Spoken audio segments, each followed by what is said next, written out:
Okay, so we're going to go over the PowerPoint and the guided notes for Flowers for Algernon. And this, of course, this guided note sheet is on Google Classroom. And again, you don't have to turn in the guided note sheets for any kind of points. It's just a good idea to always do the guided notes for any kind of testing, any socrative quizzes, any kind of writing, anything like that, just so you make sure you understand the reading. All right, this is not actually my PowerPoint. I've added to it, but it's one that I took from somebody else. So there may be some like little issues in it. Hopefully not. I've tried to go through it a couple of times, but I'm not completely convinced it's perfect, but we'll see. The guided note should go along with it. All right, so Flowers for Algernon. One thing they did in it is they have transitions, which I don't like. Okay. Flowers for Algernon was written by Daniel Keyes. And a little information about Daniel Keyes. He was a resident of Southern Florida. He was born in New York. He joined the U.S. Maritime Service at age 17 and went to sea as a ship's purser. After he left that position at sea, he came back to Brooklyn College, where he did get a degree, a Bachelor of Arts degree in psychology. And the next thing you have on your notes is that he has been employed as a few different things. So I wanted you to kind of get an idea of his range. He has been employed as an associate fiction editor, a fashion photographer, which I think would be a pretty interesting job, a school teacher, and a professor of English and American literature at Ohio University. So you can write those down. This award-winning novel, Flowers for Algernon, was published in 1966. That's on your notes too, and has never been out of print, which means it's very, very popular. People keep reading it. It has been widely translated, and it is studied in schools and colleges around the world because of the message that it does portray. Now, we are not actually reading the novel. There is also a short story version of it, which is actually a pretty long short story, but we are reading the short story version of it just because of time constraints. There's a picture of Daniel Keyes. There's a copy of the novel itself. I guess I should say we've already read it because this is after we've read the story. Okay, our two central questions, this is in your notes also, and our two central questions are these. First, does intelligence hold the key to happiness? And does it hold the key to your peace of mind? Are you happier when you are more intelligent? That's the basis for that central question. Do you have more peace of mind when you are more intelligent?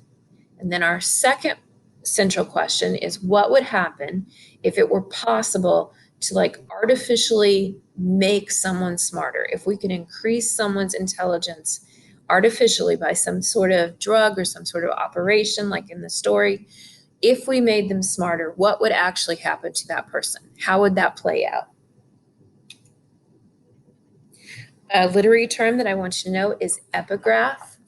And we don't actually see this in our short story, but in the novel, and I think it's important we know what it is, in the novel, we have an epigraph at the beginning of the novel. And an epigraph, the definition of that is a short quotation or a saying at the beginning of a book or chapter that is intended to suggest an idea or a theme. So like, let's say you were reading like a Stephen King book. Stephen King books do it a lot. He would have some sort of little quote there at the beginning of a chapter, or maybe even the beginning of the book, that gives you an idea how it relates. Like that quote would relate to the theme or to the chapter of that book, like the essence of it. Stephen King does a lot of like even musical like songs, quotes from songs to echo the ideas in his book.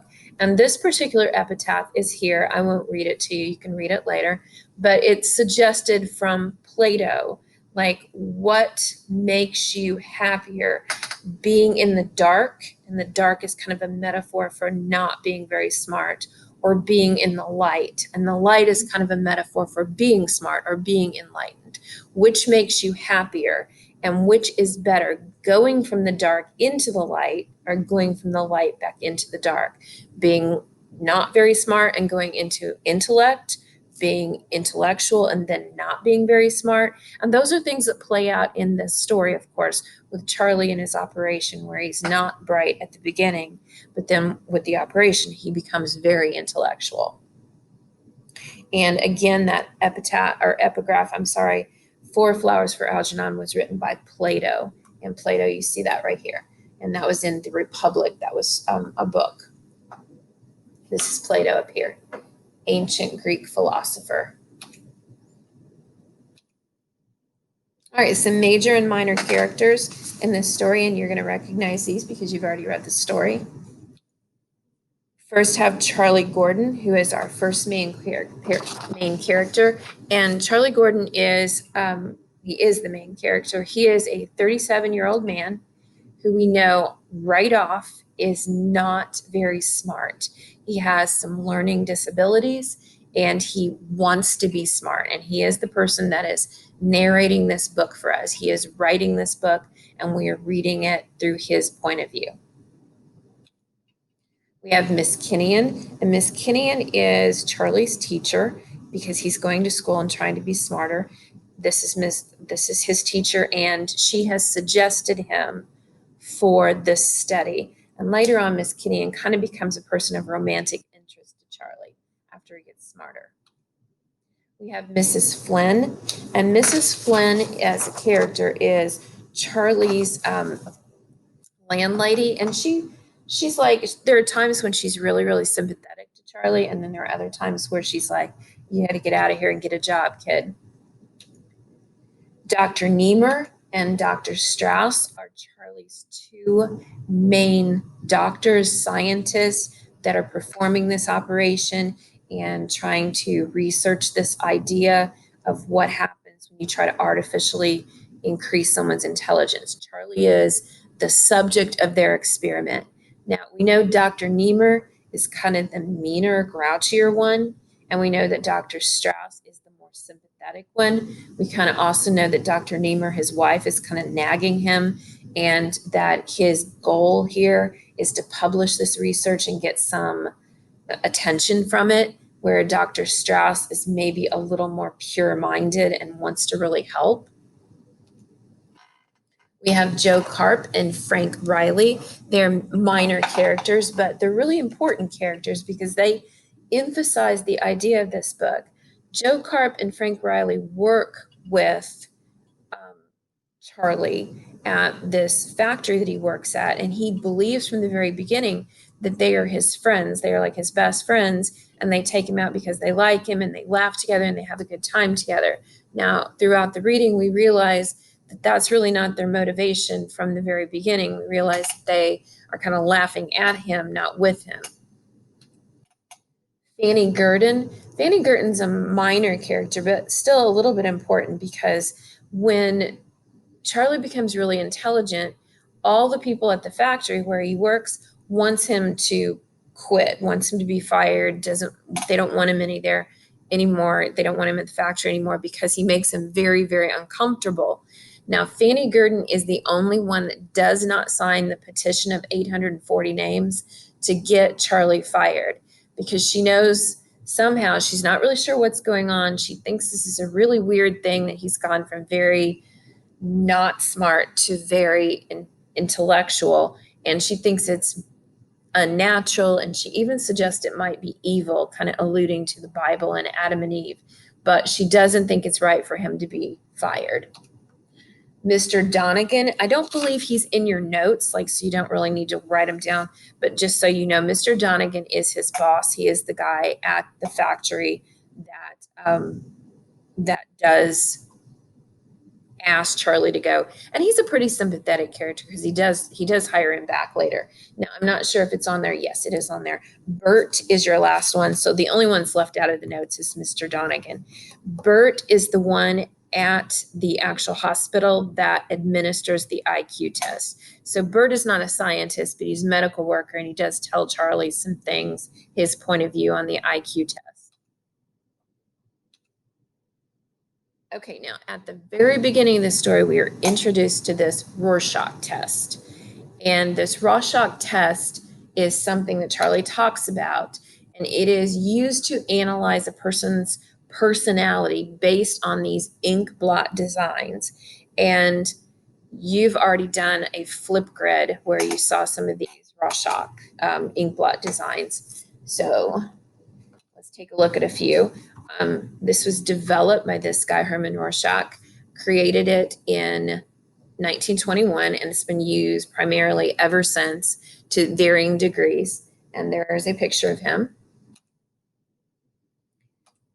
Now, this test has been questioned time and time again how valuable it is, but it was at one point in time used pretty faithfully, and they looked at it as an x-ray of the mind. And it's a pretty famous test. It's still very famous. Now, it says infamous on there because people have really questioned what it really has to do with anything. Does it really mean anything? And I don't know. I mean, I've taken the test a few times and I'm not quite sure what it would show about my personality stuff, but it's kind of fun to think about. But the person that's administering the test gives someone 10 ink blots, one at a time. So you're sitting there and they give you an ink blot, and you're supposed to look at the ink blot and say what that blot resembles, what it looks like to you. Now, 5 of those ink blots are going to be color, and 5 of them are black and gray or white scale, those kind of, muted scales. And the responses to those ink blots are supposed to tell the person interviewing something about the person's personality and mental health. Now, people who believe in this test, advocates, say that if you talk about, something moving, like up here it talks about 2 dinosaurs with huge heads and tiny bodies that are moving away from each other. If you talk about something moving, that it might indicate you're very impulsive, whereas if you see something that's like very dark, it might indicate that you're very depressed. And again, I don't know how much value this really has, but it is something that's been used by psychiatrists for a long time. This test debuted in 1921 and was very, very popular by 1945. Now, periodically, it's been criticized, it's been used, it's been criticized, it's been studied, but psychologists often interpret even the result of it differently. So who knows? I mean, at best, it's a little bit questionable, but it's still used even today. Let's look at a few pictures just because they're interesting. I honestly, when I look at these, I always kind of see bugs or animals or creatures. Here's some of the ones that are in color. Like if you're looking at this one, to me, it looks like some kind of bug, like some kind of like, hard-shelled bug with like the antenna up here. And this one kind of does too. Now, I don't know about this one. I kind of see that as like maybe bones or something. I don't know what you guys see, but I think if you were my psychologist and you were handing me these ink blots, you would think I was a very dark personality because I kind of see dark things in them. So I don't really believe they mean anything. I don't know what you guys see. Here's some of the black and whites. Like that one looks like a bat or like a flying creature to me. I don't know what you guys see there. This one kind of looks like some kind of sea creature to me. Like it's like maybe like I don't remember what they're called, like a squid or something. It's like floating along, and this is the head down here. Now this one looks really different to me. Like these 2 things look like people, and it looks like they're trying to pull on this thing, maybe like a pot or an urn or something. But they're, see, there's their feet, there's their heads, and there's their arms. To me, I don't know. You guys see something completely different, I'm sure. But they're like pulling on it, like they're fighting about it. So I don't know if a psychologist were, analyzing me, maybe they think I was aggressive because I see people fighting. That was definitely a bat. I don't know how anybody can see anything other than a bat. See, there's its head, there's its legs, there's its wings. I don't know. What do you guys see? You should like put on here, like on a comment, like what you see. That was definitely some kind of creature to me because see, there's its eyes and there's its nose and there's its legs. It has wings right here. All right, moving on, because now we know your teacher sees only dark things and bats and creatures and things like that. Okay, moving on, the second test that Charlie talks about is the thematic apperception test, which we call, like shortened version is called a TAT test. And it is this psychological test that is projective. It was developed during the 1930s by Henry A. Murray and Christina D. Morgan, and they were at Harvard University. And people who believe in this TAT test say that once you hear the person that's that's being given the test, once you hear their responses, that story that they make up with that ambiguous picture, it tells like what's in that person's mind. So if I were given that picture and I made up a story, it would reveal what my mind thinks of. It would reveal like how I think of people and what my concerns in the world would be and how I would see my social life and my social world. And so this test has again been one of the most widely researched, one that's been very widely used by psychologists and psychiatrists. So let's take a look at some of these. And Charlie is given this too.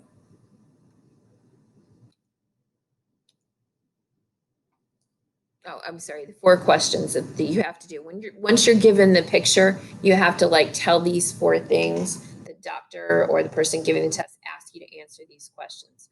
They give you the picture and they say like what has happened to lead up to what is being shown in the picture, what is happening at that very moment of the picture, what are the characters feeling and thinking, and then what the outcome of the story was. So you're given this picture. I'll show you one. You're given this picture, so you're given this, which is again creepy. I don't know how anybody can see it as not creepy. And you're supposed to tell what has led up to it, what's happening in the actual picture, what are the characters feeling and thinking at the moment of that picture, and what happens after the picture ends. Like what happens next. See, dark, creepy. They're all dark and creepy. Psychologists and psychiatrists, I don't know. It seems like they want you to see dark, creepy things. Let's take a look at some more pictures.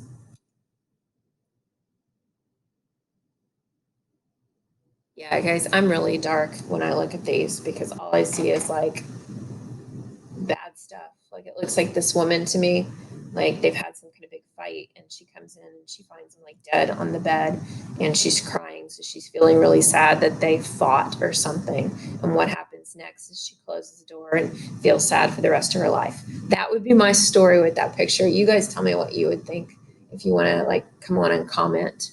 And this is just definitely a monster. Comes out of a nightmare or something.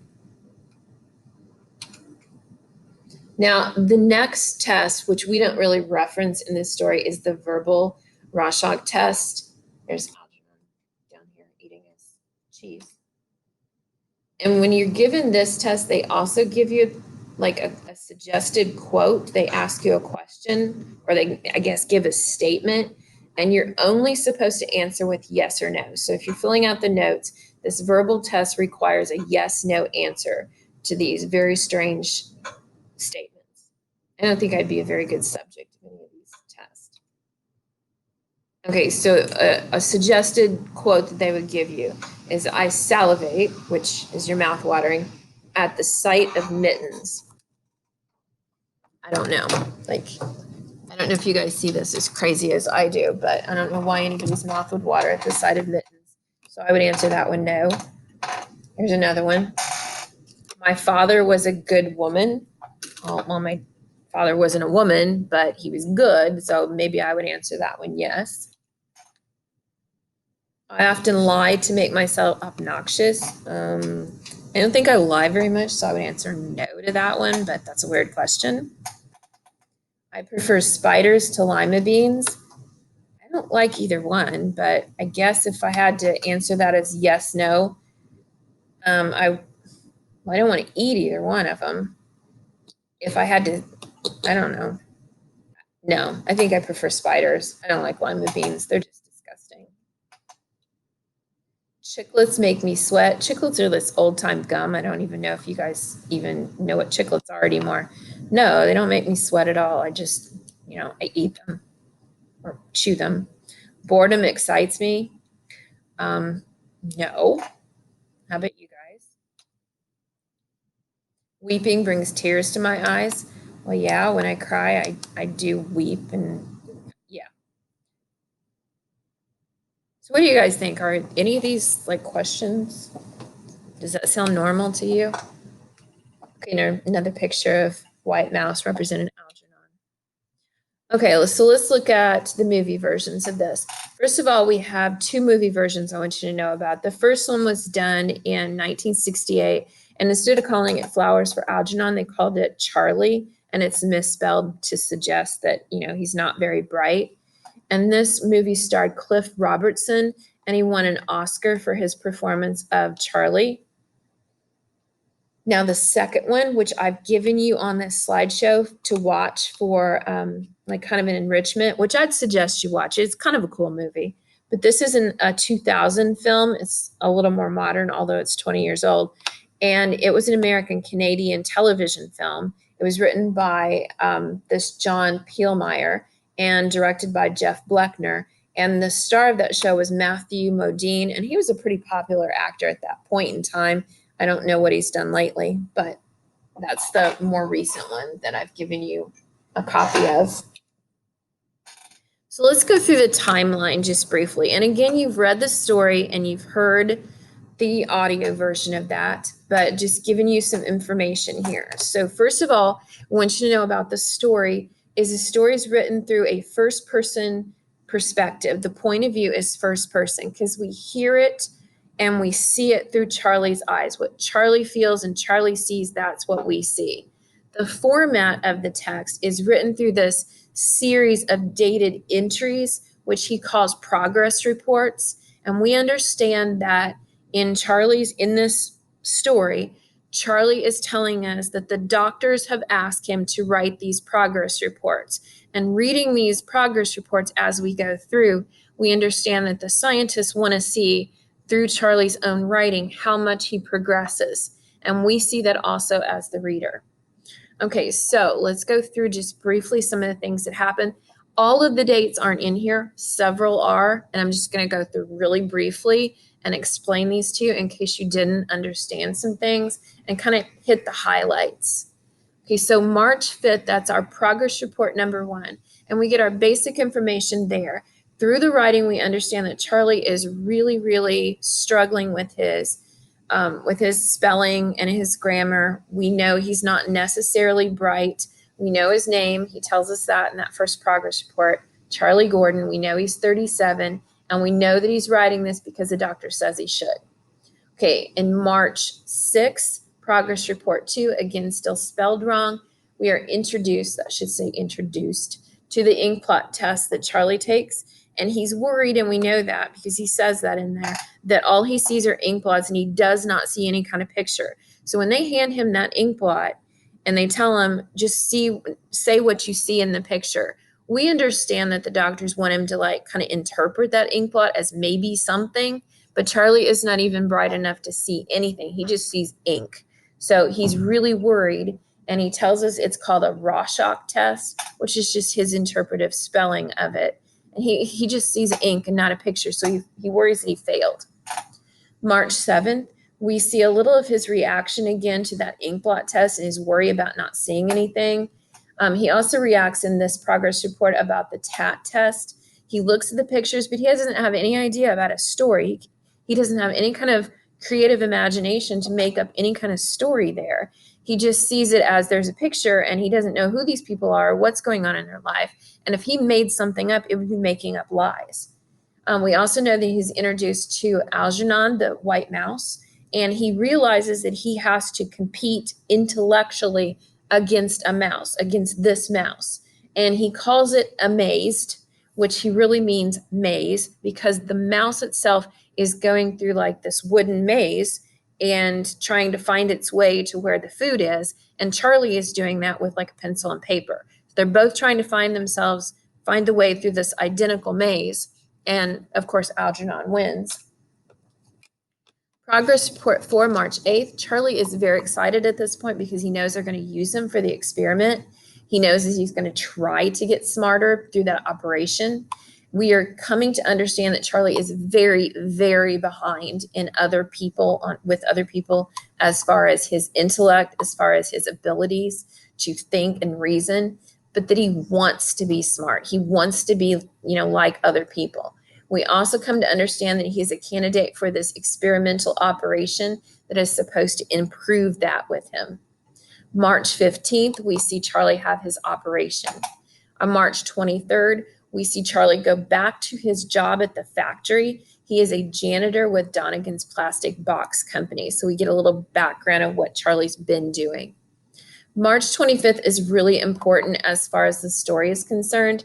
We see Charlie's perspective in his before life, like what has happened to him before he gets that operation. We are introduced to his friends, and those are Joe Carp and Frank Riley. And we see how they react and respond to Charlie. Charlie has always regarded these people as his friends, and they like him. When Joe Carp sees the incision on Charlie's head where they've done the operation, he asks Charlie, did they put brains in? And all of these people are laughing at what, Joe and Frank are saying. And then Frank Riley says, again, his friend, that's how Charlie sees it. He suggests that Charlie maybe forgot his key, like trying to open a door, and used his head to bash the door in. Again, they're laughing at him. They're making fun of him of how, not smart he is. But he doesn't see it that way because he's not bright enough yet. He thinks they're joking with him, and he thinks they're having a good time, and he thinks they like him because everybody's laughing with him and he's laughing. We are also introduced to the idea of pulling a Charlie Gordon. This is something that the people there at the factory says. And we see Charlie give an example when a man named Amos shouts at a boy who's lost a package, and he says, what are you trying to do, pull a Charlie Gordon? And the suggestion there is that if you do something stupid or ridiculous or dumb, that is synonymous with Charlie Gordon. Now, Charlie doesn't understand how big an insult that is. He just says he doesn't really understand why that he's saying that because he's never lost a package before. Charlie's looking at everything very literally, where these people in the factory are using his name as another word to call somebody stupid. March 28th and 29th, we understand that Charlie is getting really discouraged because he doesn't think this operation has helped. He's not getting any smarter that he can see. Dr. Strauss learns that Charlie does not like competing with Algernon and being beaten by a mouse. Dr. Strauss also gives Charlie a television that plays a message at night so that he can learn new things as he sleeps, which is another psychological thing that people have done, experimented with, like playing recordings while people sleep, trying to embed that information in your head. And Charlie says during this progress report that he realizes he will not go back to Miss Kinnian's class at school. And he complains that he can't sleep with the television blaring at night. He doesn't even realize he can turn the TV down. April 3rd, although Charlie still doesn't see it, his intellect is improving. We're seeing his spelling get a little better. He is looking at words in the dictionary. He once again talks about the television teaching him in his sleep. Another significant incident we see here is at work with Charlie's work friends, Joe Carp and Frank Riley.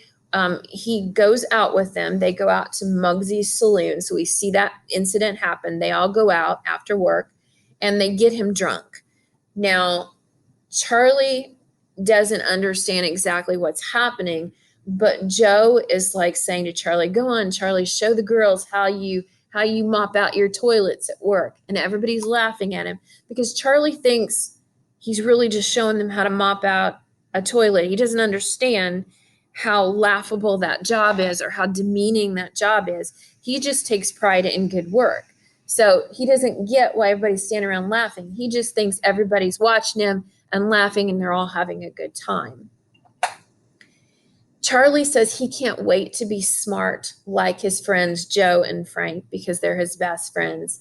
He also goes on to tell us that he doesn't remember the end of the party because he went out to buy coffee and newspaper for Joe and Frank. They sent him out to buy this. And when he comes back, nobody's there. And a cop has to bring him home. And the reader understands, though Charlie does not, the reader understands that Frank and Joe sent Charlie out to buy this newspaper and coffee and then ran off and left him so they could laugh about the fact that they ditched him later. April 6th, Charlie is very excited at this point in time. He has beat Algernon in the maze competition. Sorry, I'm taking a drink. But he feels sorry for Algernon because at this point he realizes, he understands that Algernon, in order to eat, has to get to the end of the maze and solve the maze and find his food. And because he's recently not been bright, and he still doesn't think he's bright, he understands that he feels sorry for this mouse because he has to be smart enough to solve the maze in order to eat. And he doesn't really think that's fair. Now, we understand as the reader that Charlie's understanding of this indicates that he's getting smarter. He's understanding more. On April 9th, Charlie begins to read a hard book, what he considers a hard book, and it is kind of a hard book. It's a good book, though. It's called Robinson Crusoe, which is about a guy who's abandoned on an island. He is on an island all by himself, and he's all alone there, and he has to survive. Now, eventually, we realize that there's somebody else on the island if you're reading the book. But he begins to read this book, Robinson Crusoe, and he begins to show understanding. He likes the book. He admires the main character in the book because he's surviving on this island, but he feels sorry for him because he's alone on the island. To Charlie, being alone is kind of a really negative thing at this point, and he doesn't understand that he is alone. He thinks he has friends. He thinks he has people that like him. Charlie's intellect is improving because now, gosh, there's a lot of typos in this, sorry. Because now he can not only read and understand, he is also making inferences. Remember when he was taking that TAT test, he couldn't make any kind of interpretation of those pictures. He viewed it as making up lies. But here we're seeing Charlie look at a picture from that Robinson Crusoe book, and then he sees a set of footprints that's not the main characters, and he can infer from that picture that maybe the main character is not alone because there are other footprints there. Charlie could not have done that just a few short days ago. He didn't understand how to interpret a picture based on what he could see. April 10th, we see Charlie and Miss Kinnean working on spelling. By April 14th, Charlie's finished this book, which, not a long time to finish a book, considering how not very bright he was at the beginning. He finishes that book, which he calls a hard book, and he wishes the book could continue because he's very interested in the storyline.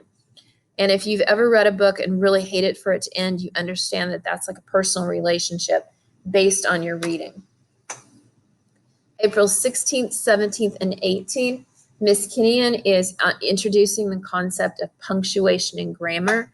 And Charlie likes the idea. He enjoys the concept, but he's not really understanding it yet. He's kind of catching on, but not yet. But then by the next day, he fully gets it. He gets it. He didn't understand it when it was first introduced, but he liked the idea. But then the very next day, he's like, yeah, why didn't I understand? Yes, of course this makes sense.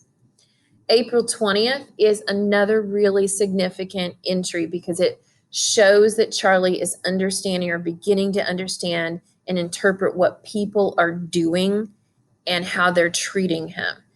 This one shows that he is writing this progress report and he says he feels sick.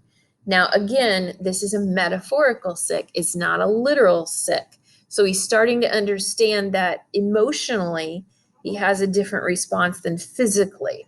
So he feels sick because he tells us that he's been invited to this party by those best friends of his, Joe and Frank. And he says that he doesn't want to go because he got drunk last time. So see, he's attaching consequences to what happened to him last time. Another indication of his growing intellect.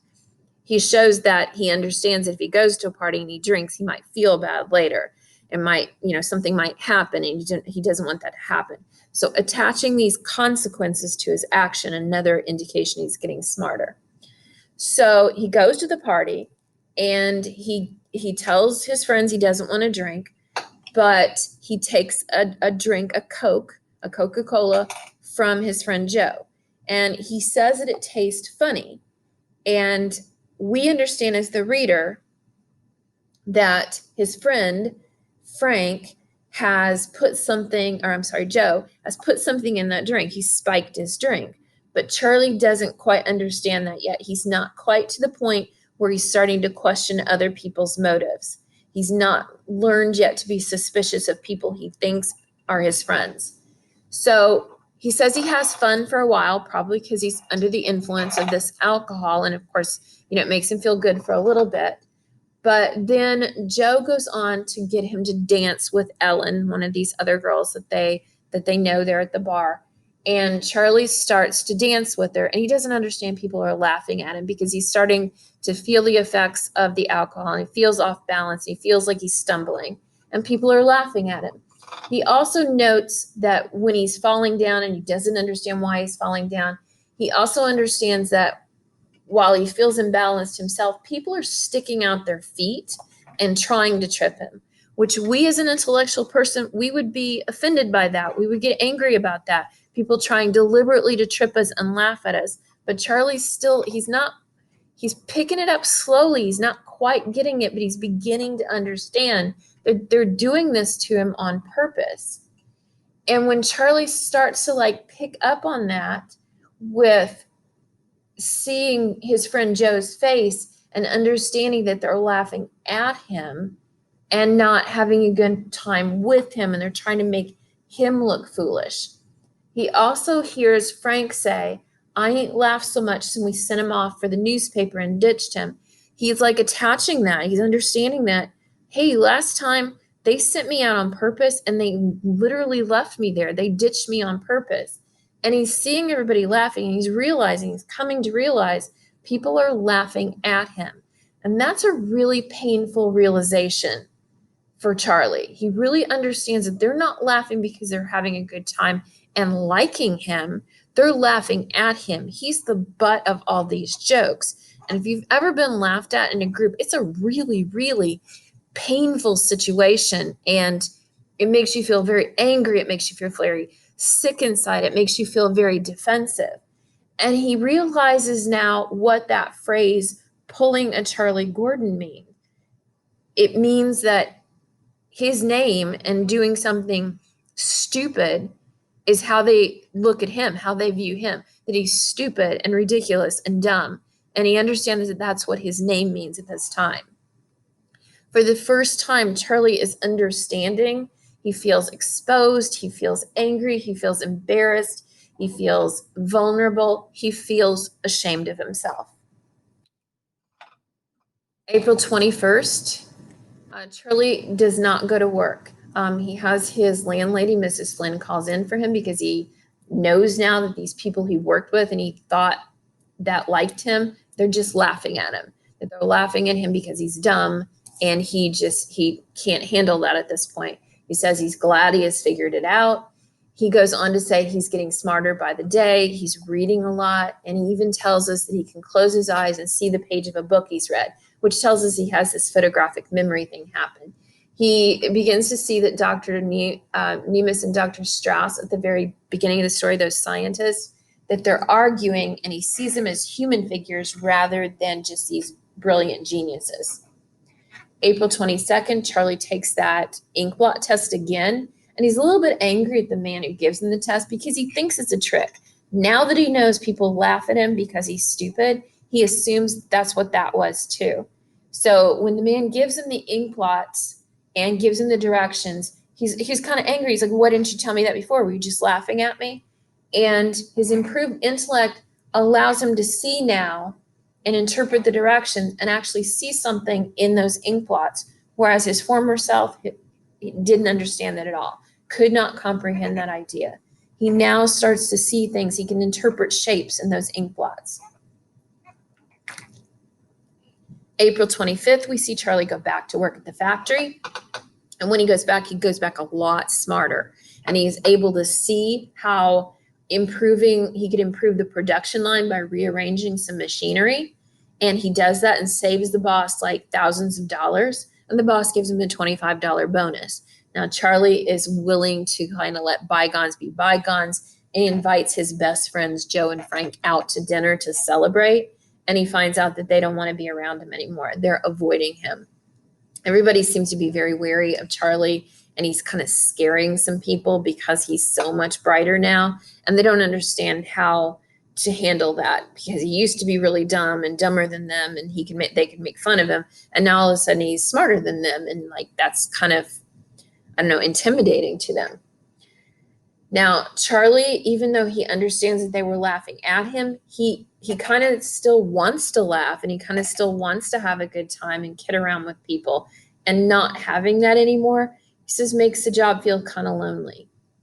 On April 27th, Charlie sees Miss Kinnian and asks her to dinner. He comments that Dr. Niemer and Dr. Strauss, that they are arguing and fighting over the success of the operation. They're talking about who should get the most credit, what should be done next. And Charlie's very shaken by this because he feels like he's seeing them clearly for the first time as real people. He's understanding them as people and not just as these brilliant geniuses that perform this operation. April 28th, at dinner, Charlie recognizes Miss Kinnian as young and beautiful instead of just as his teacher. They talk about his progress. Miss Killian, I'm sorry, I spelled that wrong. I keep going back and forth. I really apologize for the typos, guys. This was just a long one to do. Okay, Miss Kinnian tells Charlie that he's learning, and it's like climbing a ladder where you see more and more. The more you climb and the more you learn, it like takes you out of like this foggy area, and the more you climb, the more you can see things clearly. And Charlie acknowledges that, yeah, he might actually leave people behind and leave Miss Killian, I keep spelling that wrong, Miss Kinnian, like behind, and it makes him very sad. And he admits that he is in love with her. I'm going to go back and change that later, so sorry about that. April 30th, Charlie quits his job at Donegan's Plastic Box Company. Everybody has signed a document, a petition to ask Charlie to be fired. And 840 people in this factory, everybody at this factory except for one person, has signed this document asking Charlie to be fired because he's so intimidating now. It's just so weird to see him smart now. When Charlie addresses Fanny Gurdon, who's the only one who didn't actually sign it, she tells Charlie, so many typos, I'm so sorry. She tells Charlie that this acquisition of knowledge is kind of evil. It's like inherently evil. And she references it to the biblical story of Adam and Eve and how once they had sinned, they became smarter, they had achieved knowledge. So she kind of like equates that with Charlie too. And she's very intimidated and frightened by it, but she doesn't really want to see him fired. Now, you see how that word is the word illusion? That's in your notes. I want you to know that that's another literary term. Allusion is like a reference to something outside the story so you'll understand something.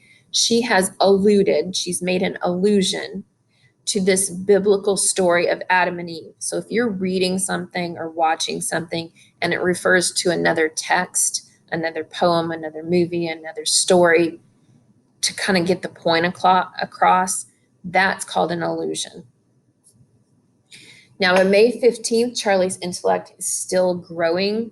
He is successfully presented to the World Psychological Association. He begins to think about the motivation behind Dr. Niemeyer and Dr. Strauss, and he is seeing that he has surpassed them in knowledge. He no longer sees them as figures to be revered, as to be respected. He sees them instead as just regular people, and he sees that they're not really geniuses at all. And he sees Dr. Strauss as more intelligent than the other doctor, but still doesn't understand as a genius why he only knows 3 ancient languages. I'm really embarrassed about how many times I've misspelled names in here. Okay, Charlie sees on May 28th, he sees Miss Kinnian clearly. He tries really hard because he does still love her. He tries really hard to keep the conversation very simple so that they can kind of relate to each other, but they can't, because Charlie's idea of simple conversation is about the mathematical variance equivalence in a musical piece, and she can't see that at all. Again, he feels very, very isolated and very alone. And he says he goes into his apartment, spends most of his time there, feels very alone. May 20th, another significant event.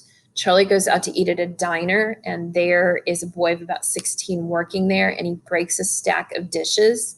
And the customers start to make fun of the boy, start to whistle and shout. And at first, the boy is kind of frightened. And the owner comes out and is very angry and starts looking at the boy and yelling at the boy. And the boy looks like he's afraid he's going to be like beaten. But the owner just calls the boy an idiot and a dope and shouts at him to clean up the mess. Well, when the boy starts cleaning up and realizes nobody's going to hit him, he starts to like smile because he thinks that the customers are laughing and joking with him. So the boy is like smiling along and thinking they're having a good time with him. And Charlie sees that and understands that that's exactly how the people at his work used to treat him. He sees that that boy is not smart enough to realize people are laughing at him, and he thinks he's part of the joke and not the joke itself. So Charlie just becomes furious because he sees how stupid and how foolish he once looked to other people. And he screams at the customers furiously and says that you leave him alone, you shouldn't be laughing at him. And he's ashamed for the boy. He sees how he also played the fool for people, and he's very embarrassed for the boy, for himself, for his present self, because he momentarily found it funny too. So he's very embarrassed, and he feels very ashamed of himself, and he sees his past very clearly now. May 23rd, Algernon bites Charlie, signifying that Algernon is going downhill. The 24th and the 25th of May, Algernon is changing. He's refusing to do the maze. He's regressing. Charlie knows that whatever happens to Algernon will happen to him because it had the same operation. Charlie says time suddenly became very important to him because he knows his time is limited as an intellectual. He'll start regressing.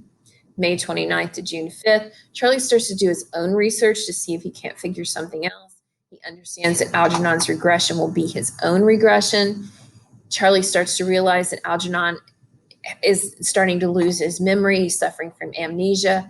Charlie also knows that, again, what Algernon goes through, he'll go through, so that he will start to forget.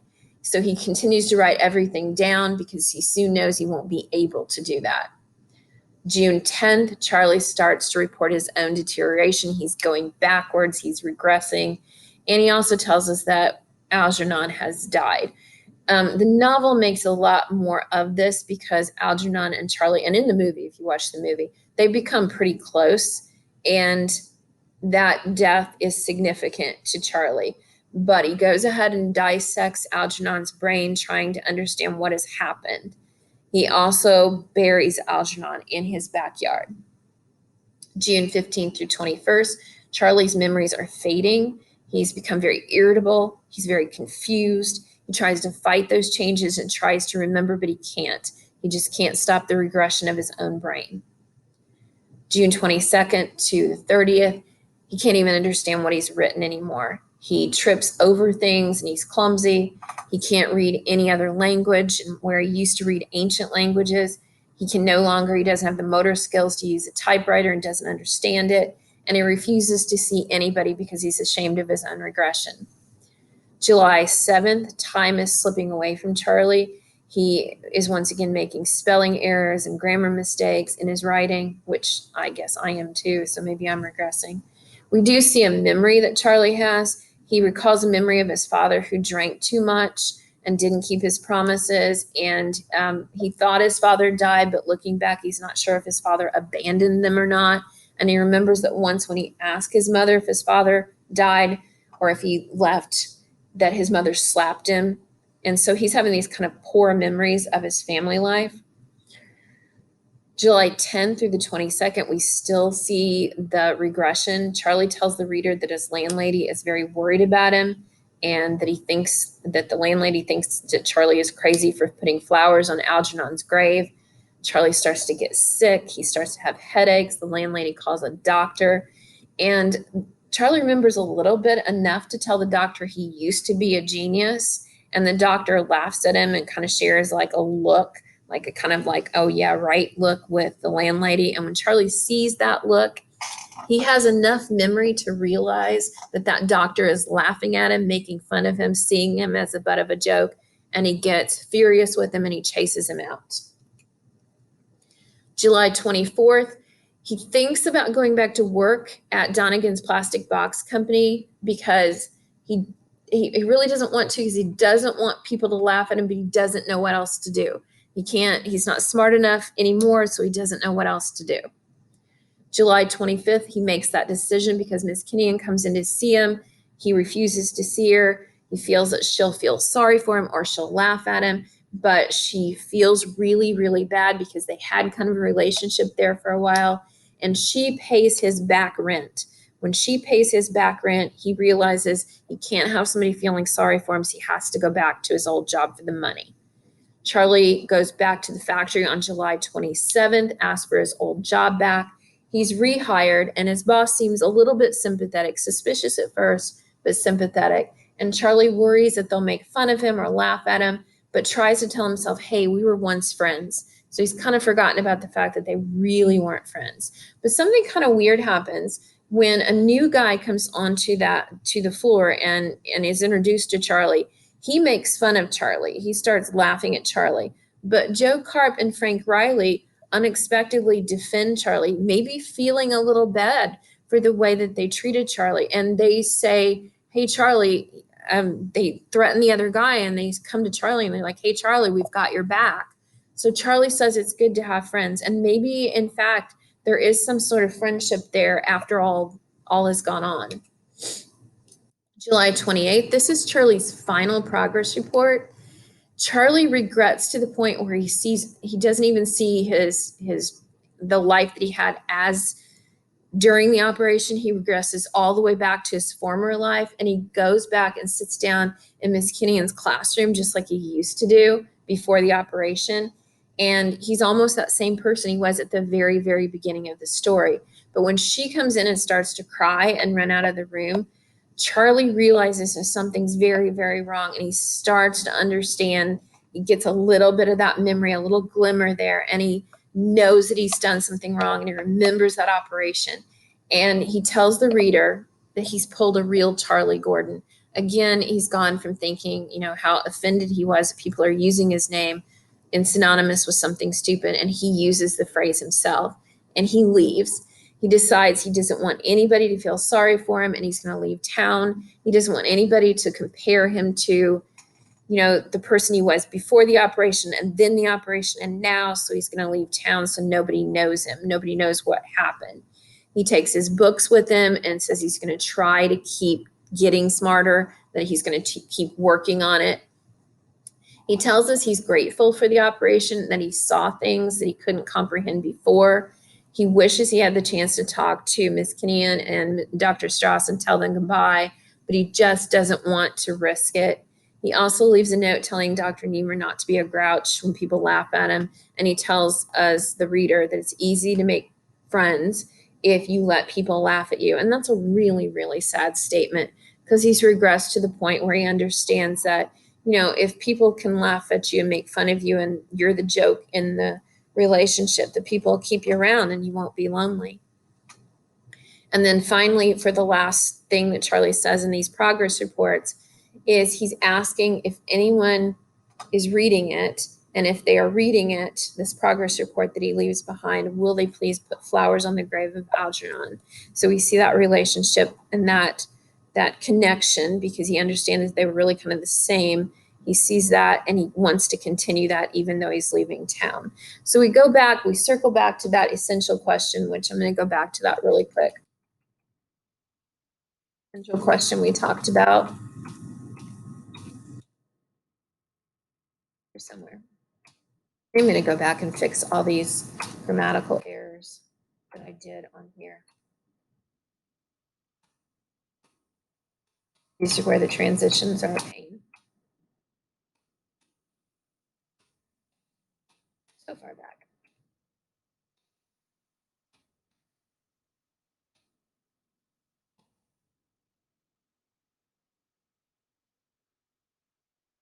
Almost there.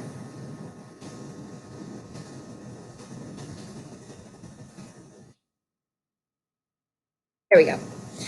So our essential questions after we've talked about all this. And that first one is really, really indicative of what we need to think about. Are you happier when you're smarter? Was Charlie happier once he became intellectual? Because we saw him realize things where he realized that relationship he thought they were real, that they weren't. He started to realize that the smarter he got, the more he left people behind, and he saw ugly things in them as opposed to the things he wanted to see. So did the intellect make him happier, or did it make him worse off? Is it better to know things that, like, the people are laughing at you, or is it better to just not know it and think that they're laughing with you? Those are some questions that you really can't answer, but they do deserve some thought. What would happen if you could be smarter? What would that mean to your life? What would that change about you and how you feel about everything, about your life and about your job and about your school and about your friends and about the people who surround you? How does intellect change things? And is it better? Is it worse? So I'm going to leave you with those central questions. And if you get a chance, I would like you to respond, and I'll put a question at the end here to respond on some of the things you saw on the ink blots. So if you could respond to those, you don't have to, but I'd like to see what some of the things you saw were.